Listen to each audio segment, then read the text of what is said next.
할렐루야. 3월 15일 토요일 매일 아침 묵상입니다. 오늘 하루도 말씀 묵상을 통해서 새 힘을 얻는 저와 여러분 되시길 바랍니다. 오늘은 시편 74편 1절에서 11절까지 말씀입니다.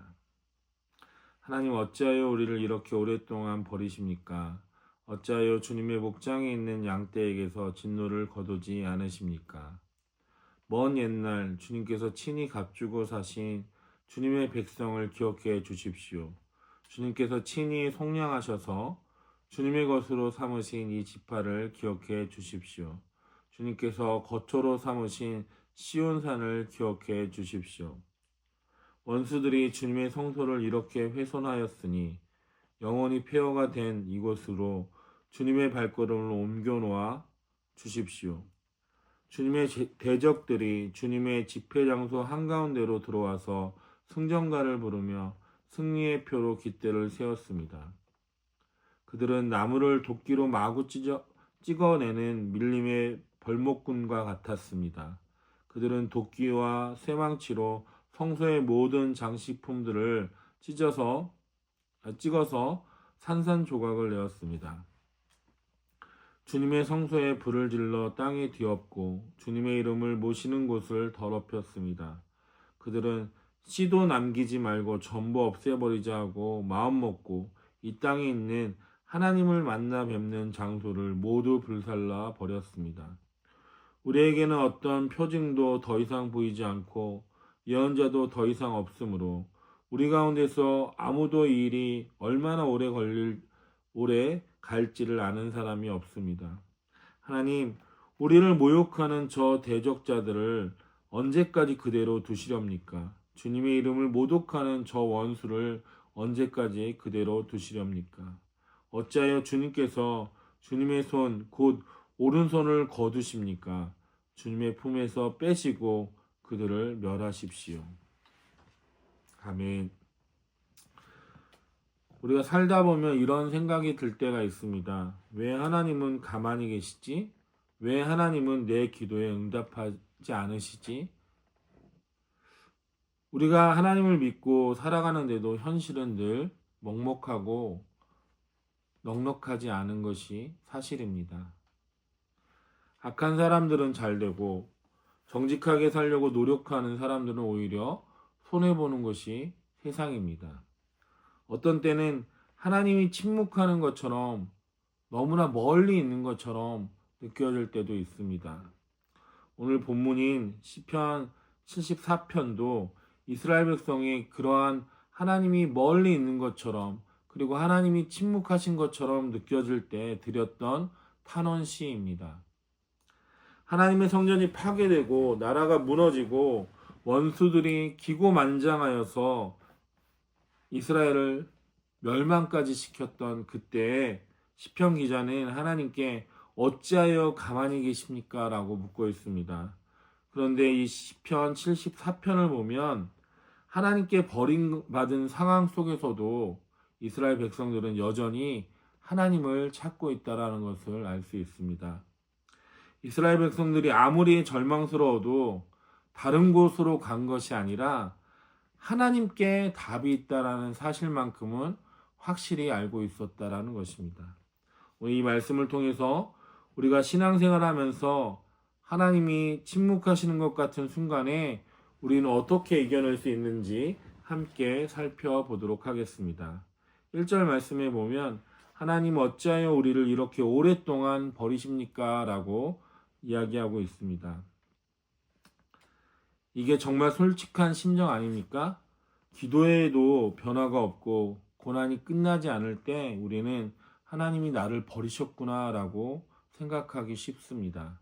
그런데 하나님이 정말 버리셨습니까? 그렇지 않습니다.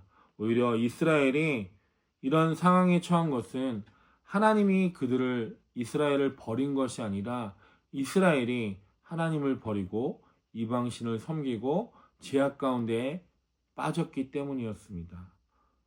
이사야서 59장 2절 말씀에 보면 오히려 너희의 죄악이 너희와 너희의 하나님 사이를 갈라놓았고 너희의 죄가 주님의 얼굴을 가려서 너희의 부르짖음을 듣지 않으시게 만들었다라고 말씀하고 있습니다.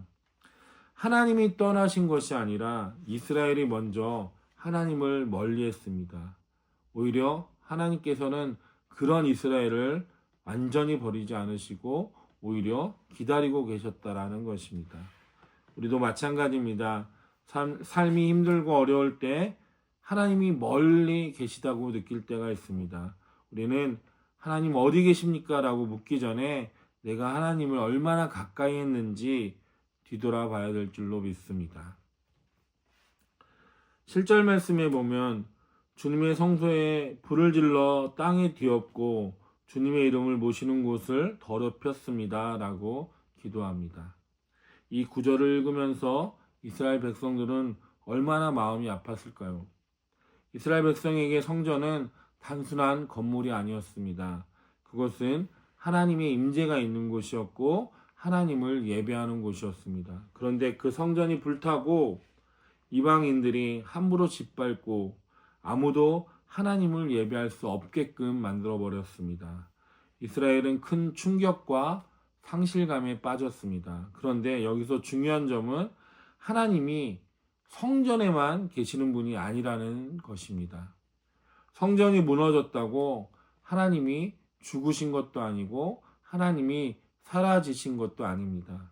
하나님은 건물 안에 갇히신 분이 아니라는 것을 이스라엘은 알았어야 합니다. 그런데 이스라엘은 그것을 온전히 깨닫지 못했습니다. 요한복음 4장 24절에 우리가 잘 알고 있는 말씀입니다. 하나님은 영이시니 예배하는 사람은 영과 진리로 예배해야 한다고 말씀하고 계십니다. 우리의 신앙도 우리의 신앙생활을 하다 보면 기대했던 것들이 무너질 때가 있습니다. 내가 사랑하는 교회 공동체가 어려움을 당할 때도 있고 또한 신앙적으로 의지했던 사람이 나를 실망시킬 때도 있습니다. 또 내 믿음이 흔들려서 하나님을 멀리 떠날 때도 있다라는 것입니다. 그러나 하나님은 눈에 보이는 곳에 얽매여 있지 않으십니다. 건물이 아니라 어떠한 상황이 아니라 늘 우리와 함께 하시고 우리의 마음에 거하시는 분이 하나님이라는 사실입니다. 어떠한 상황 속에서도 어떠한 환경 속에서도 우리는 하나님을 바라봐야 될 줄로 믿습니다. 늘 우리와 함께 하시고 우리를 인도하시는 그 하나님께 가까이 나아갈 수 있기를 소망합니다. 10절 말씀에 보면 하나님 우리를 모욕하는 저 대적자들을 언제까지 그대로 두시렵니까? 라고 기도합니다. 하나님 언제까지입니까? 이건 우리가 정말 많이 하는 질문입니다. 언제까지 이 삶의 어려움이 있습니까? 언제까지 내 기도를 응답하지 않으실 겁니까? 언제까지 악한 사람들이 죄악 가운데 사는 사람들이 잘되고 승승장구하는 것을 내가 보아야 합니까? 라고 기도할 때가 있습니다. 이스라엘 백성들도 그랬습니다. 하나님 왜 이렇게 가만히 계십니까? 왜 악한 자들이 저렇게 활개치도록 내버려 두십니까? 그런데 하나님은 결코 침묵하시는 분이 아닙니다. 전도서 3장 11절에 보면 하나님께서 모든 것을 때에 맞게 아름답게 하셨다라고 말씀하고 있습니다. 하나님은 우리의 시간표대로 우리의 계획대로 일하시는 분이 아니라 하나님은 하나님의 완벽한 때에 완벽한 타이밍에 일하시는 분이라는 것입니다. 이스라엘이 바벨론 포로로 잡혀갔을 때 70년 동안 그들은 기다려야 했습니다. 또한 예수님이 오시기까지 수백 년 동안 기다려야 했습니다. 하지만 하나님의 계획은 언제나 완벽한 타이밍에 이루어진다는 것을 우리는 알아야 합니다. 우리의 삶에도 마찬가지입니다. 때로는 기다리는 것이 답답할 수도 있고 지루할 수도 있고 시간이 오래 걸린다라고 생각할 수도 있지만 하나님은 우리가 보이지 않는 곳에서 늘 일하고 계십니다.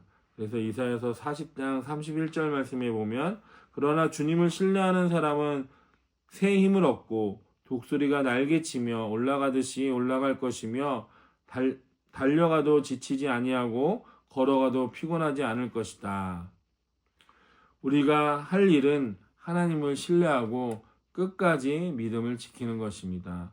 오늘 하루도 하나님을 신뢰하고 끝까지 믿음을 지키며 살아갈 수 있는 저 여러분 되시길 주님의 이름으로 축원합니다. 기도하겠습니다. 사랑의 하나님 아버지 감사합니다. 우리의 삶에 어려움이 있고 힘듦이 있어도 하나님 바라보길 원합니다. 또한 우리의 기도가 응답되지 않는 것처럼 보이고 하나님이 우리의 삶을 인도하시지 않는 것처럼 보일 때라도 믿음으로 나아갈 수 있게 하여 주시고 내 때와 내 시간에 하나님을 맞추는 것이 아니라 하나님의 때를 기다릴 수 있는 준비되어 있는 그런 믿음을 허락하여 주시옵소서. 날마다 주님을 바라보며 살아갈 수 있는 이날의 모든 성도들이 될 수 있기를 인도하시고 축복하여 주시옵소서.